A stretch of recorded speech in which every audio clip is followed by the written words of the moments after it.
State Madhya Pradesh Chhattisgarh का ये खास कार्यक्रम एजुकेशन कॉन्क्लेव आप देख रहे हैं, जिसमें आज एक खास शख्सियत हमारे बीच हैं। अमित जैन जी हैं, जिनकी घुटनों की सर्जरी में एक्सपर्टीज हैं और हजारों ऑपरेशन जो हैं सर अब तक कर चुके हैं। ओमेगा हॉस्पिटल से हैं। अमित जी, बहुत बहुत स्वागत है। Thank you so much. आज हम एजुकेशन की बात कर रहे हैं, तो शुरुआत तो मैं इसी से करूंगा सर कि आज अगर हम मेडिकल एजुकेशन में देखें तो क्या जरूरतें आपको महसूस हो रही?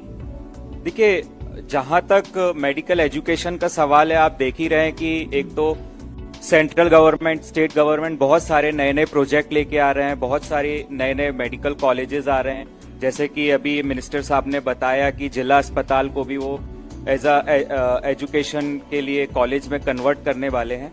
तो no doubt, specially Madhya Pradesh में मैं बताना चाहूंगा कि मेडिकल को लेके बहुत ही अच्छी फैसिलिटीज, बहुत ही अच्छे नए नए कॉर्पोरेट सेक्टर भी आ रहे हैं। तो नो डाउट कि मेडिकल के एजुकेशन में बहुत सी नई नई सुविधाएं, बहुत से नए नए मेडिकल कॉलेजेस, नई नई टेक्नोलॉजी, ये सब भी बहुत इम्प्रूविंग तरीके से मध्य प्रदेश में आ रही है। तो मैं बहुत ही साधुवाद देना चाहूंगा और मैं थैंक यू करना चाहूंगा अपनी स्टेट गवर्नमेंट को और सेंट्रल गवर्नमेंट को कि वे इतने अच्छे नए इनिशिएटिव लेके आ रहे हैं और विद्यार्थियों को, जैसे कि हिंदी में एजुकेशन, बाकी एजुकेशन, जो भी बुक्स हमारी हैं बहुत कॉस्टली रहती थी, तो वो भी नेट के माध्यम से अब ऑनलाइन सभी बुक्स भी अवेलेबल रहती हैं। बहुत ही अच्छी ऑनलाइन क्लासेस शुरू हैं। बाकी जो जिला अस्पताल, मेनली मेडिकल स्टूडेंट्स को जरूरत रहती है पेशेंट्स की, उनका एक्सपोजर कितना है, वो कितना उस बीमारी के बारे में एक्सपोज होंगे, उससे सीखेंगे।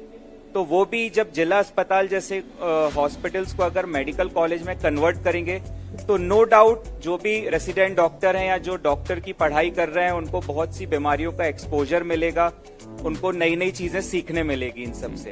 तो जहां तक मेरा ये है कि एक बहुत ही अच्छा इनिशिएटिव गवर्नमेंट हमारे हेल्थ एजुकेशन में दे रही है। अच्छा, ओमेगा हॉस्पिटल की बात करें तो सर देखिए, हॉस्पिटल्स तो तमाम हैं, लेकिन इस हॉस्पिटल की यूएसपी क्या है? ये किस तरीके से लोगों के वेलफेयर में, उनके हेल्थ में अपना योगदान दे रहा है? देखिए, ओमेगा हॉस्पिटल साउथ की एक कैंसर की बहुत बड़ी चेन है, जो कि साउथ में इनके 12 हॉस्पिटल हैं और साउथ के बाहर मध्य प्रदेश के जबलपुर में पहला कैंसर इंस्टीट्यूट हम लेके आए हैं। Basically I am a joint replacement surgeon. तो यहाँ हमारा एक डेडिकेटेड जॉइंट रिप्लेसमेंट का सेंटर है, जहाँ हम रोबोटिक सर्जरी से लेके, कॉम्प्लेक्स सर्जरी से लेके, रिवीजन सर्जरी से लेके सभी जॉइंट रिप्लेसमेंट की सर्जरी परफॉर्म करते हैं। और ओमेगा हॉस्पिटल की जो ब्रांच जबलपुर में हैदराबाद ओमेगा के नाम से है, तो हमारे पास डेडिकेटेड लिनेक मशीन है जो रेडिएशन में काम आती है। अभी हम बहुत ही जल्द दूसरी स्पेशलिटी के डॉक्टर्स, जो कि पहले लोगों को बाहर जाना पड़ता था, मुंबई या हैदराबाद जाना पड़ता था, तो अब हैदराबाद के डॉक्टर जबलपुर जैसे टियर 3 सिटी में मिलेंगे। तो एक कैंसर के क्षेत्र में एक बहुत ही एक रेवोल्यूशनरी कदम है ये ओमेगा हॉस्पिटल का, कि जबलपुर जैसी टियर 3 सिटी में भी इतना बड़ा कॉर्पोरेट हॉस्पिटल लेके आए हैं और लिनेक्स से लेके बाकी जो भी नई नई मशीन से जो इलाज होता है और जो नई टेक्नोलॉजी से इलाज होता है, वो जबलपुर जैसे शहर में भी मिलने लगेगा। देखिए सर, मैंने एक चीज ऑब्जर्व की है, और मे भी मैं गलत हो सकता हूं, लेकिन क्योंकि आप एक्सपर्ट हैं जॉइंट रिप्लेसमेंट के, ये बीमारी महिलाओं में ज्यादा क्यों दिखती है पुरुषों के मुकाबले? देखिए, नो डाउट ये बीमारी महिलाओं में ज्यादा रहती है, स्पेशली 60 साल के बाद। उसके 2-3 रीजन होते हैं। एक तो हमारी महिलाएं बाहर का एक्सपोजर इतना ज्यादा नहीं रहता है, गृहिणियां रहती हैं, घर पे रहती हैं। दूसरी चीज, फीमेल्स के, महिलाओं के जो हार्मोनल हैं, हार्मोन्स है वो मेल से डिफरेंट रहते हैं। थर्डली, हैवी वेट होते हैं। दूसरी बीमारियां जैसे थायराइड है या शुगर है या हाइपरटेंशन है, ये महिलाओं में ज्यादा होती है। मोटापा ज्यादा होता है और घुटनों का या कूल्हे का जो भी प्रॉब्लम होती है, यही 3-4 रीजन की वजह से होती है। गृहिणियां हैं, महिलाएं हैं, झुक के काम करना, झाड़ू पोछा करना, जमीन पे बैठ के खाना बनाना, और अगर हैवी वेट है और दूसरी बीमारियां हैं, तो इन सब वजहों से कूल्हे का, घुटने का घिसना शुरुआत हो जाता है। तो नो डाउट महिलाओं में ये प्रॉब्लम ज्यादा होती है। अगर मैं महीने की 70-80 रिप्लेसमेंट सर्जरी करता हूं, तो उसमें से 50 के आसपास तो महिलाओं की ही सर्जरी होती है। अच्छा, इसकी स्टेजेस को थोड़ा समझाना चाहें सर, कहां पर इसको सीरियस लेना शुरू कर देना चाहिए? देखिए, being a joint replacement surgeon, मेरा एक्सपीरियंस 21,000 से ज्यादा जॉइंट रिप्लेसमेंट सर्जरी का है और जो मैं अभी काउंटर करता हूं मेरे पेशेंट से, जी, हम जो जूझ रहे हैं अभी सबसे ज्यादा स्ट्रगल कर रहे हैं पेशेंट के डर से। पेशेंट डर की वजह से हमारे पास नहीं आता है। पहले लोकल इलाज करता है, कहीं आयुर्वेदिक, होम्योपैथिक, तेल का यूज करना, फिर लोकल प्रैक्टिशनर के पास जाता है। मैं ऐसा मानता हूं कि अगर ग्रेड 1 या ग्रेड 2 में पेशेंट हमारे पास आने लगे इनिशियल स्टेज में ही, तो हो सकता है उन्हें सर्जरी की जरूरत ना पड़े। तो जैसे कि ग्रेडिंग की बात की आपने, तो ग्रेड 1, 2, 3, 4 ग्रेड होते हैं ऑस्टियोआर्थराइटिस के या घुटने के घिसने के। ग्रेड 1 में इनिशियली उठने बैठने में तकलीफ चालू होती है, फिर पैदल चलने में दिक्कत होती है। ग्रेड 2 में आपको घुटनों से आवाज आने लगती है, सीढ़ी चढ़ने उतरने में दिक्कत होती है। ग्रेड 3 और 4 में सीवियर पेन होने लगता है, घुटनों का तिरछापन आ जाता है, उनकी चाल में फर्क आ जाता है, वो पेन किलर पे डिपेंड हो जाते हैं, और एक स्टेज ऐसी आती है कि लेट बाथ के लिए भी वो नहीं जा पाते हैं, घुटने बिल्कुल तिरछे हो जाते हैं।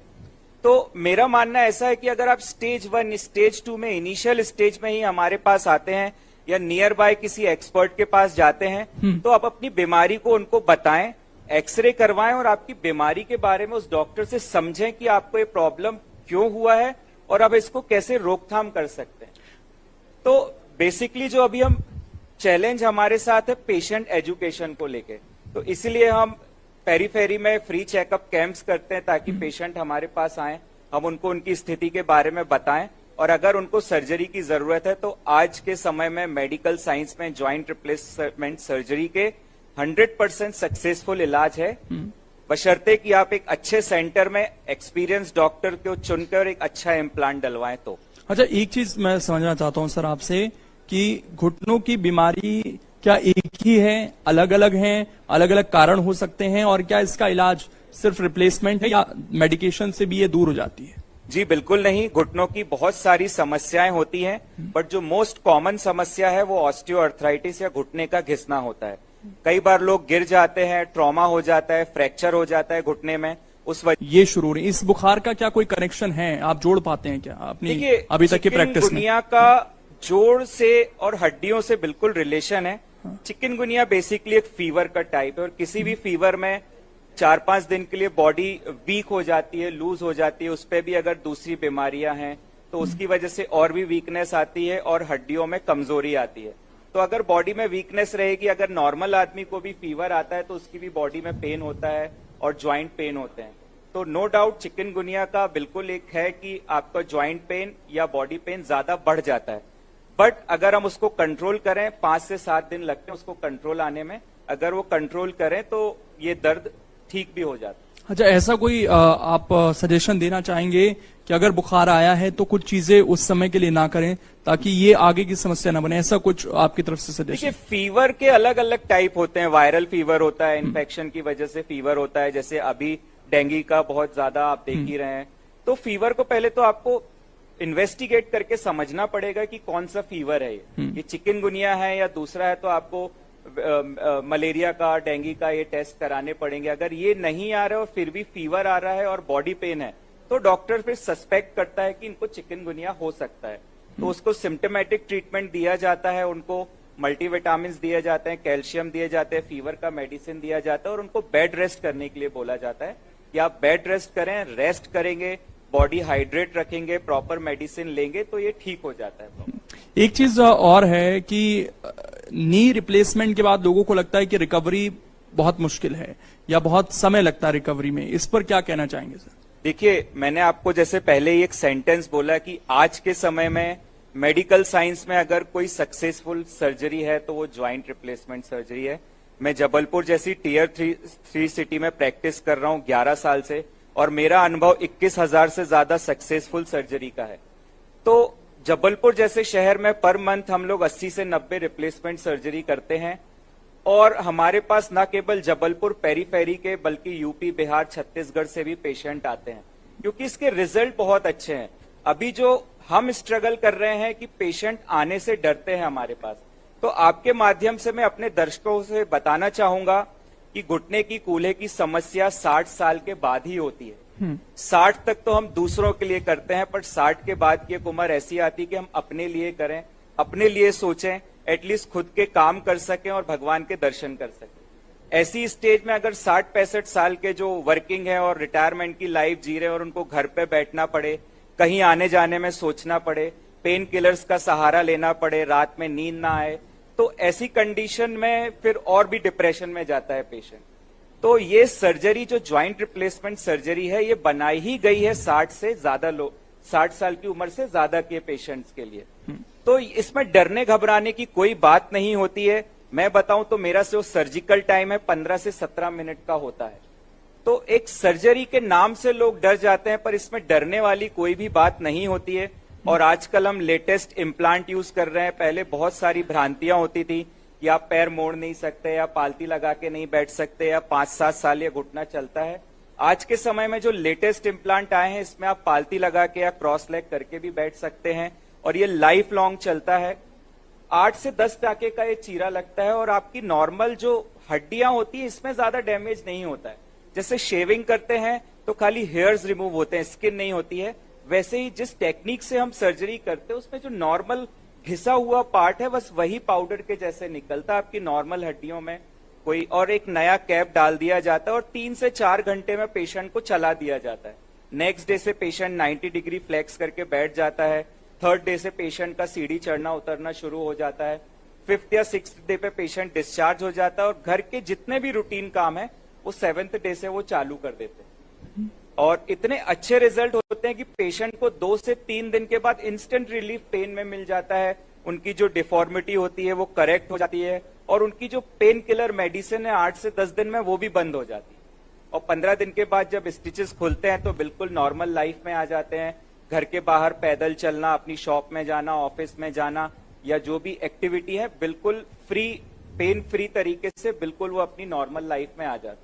अच्छा, एक चीज और मैं जानना चाहता हूं, क्योंकि एजुकेशन की हम बात कर रहे हैं, आप कुछ चाहते हैं कि एजुकेशन में आज की डेट में कुछ सुधार की जरूरत है, खासकर जिस फील्ड में आप हैं उससे जुड़ा हुआ कुछ सजेशन देना चाहते हैं?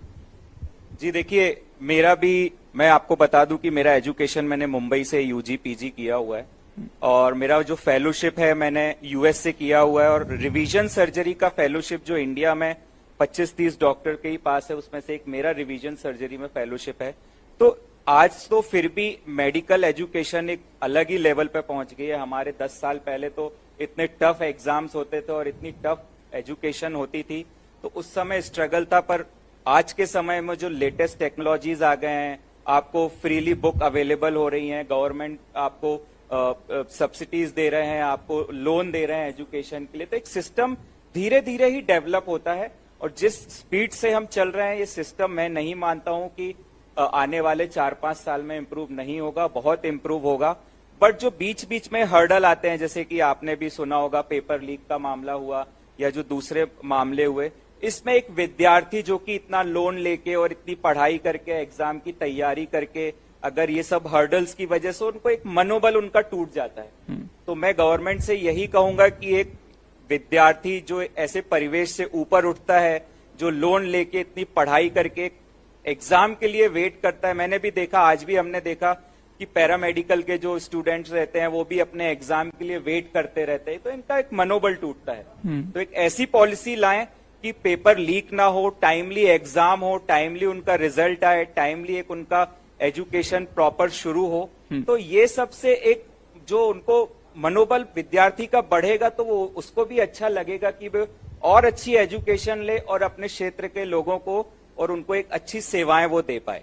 बहुत बहुत शुक्रिया सर जुड़ने के लिए। आपके सजेशन भी आए और आपने कैसे जो भ्रांतियां हैं खासकर सर्जरी को लेकर, नी सर्जरी को लेकर, उसको दूर करने की कोशिश की। उम्मीद है कि बहुत सारे लोगों की जो गलत फहमियां हैं वो भी दूर हुई होंगी। फिलहाल इस सेशन में जो भी लोग हमारे साथ जुड़े हुए थे उनका बहुत बहुत शुक्रिया।